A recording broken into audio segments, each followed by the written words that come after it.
Afternoon. I'm back with my bowling ball hubcaps restoration.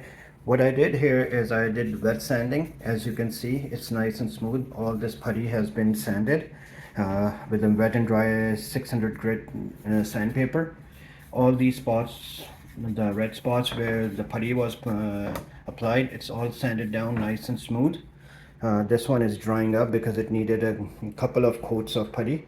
Actually, it might need another one because I see a little bit that it needs there. And this hubcap was the least that it needed it. So this is the second last stage before I shoot primer on it, and I'm gonna shoot a high build primer.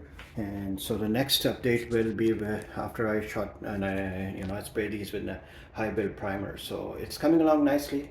So I thought I'd give you a little update. Take care.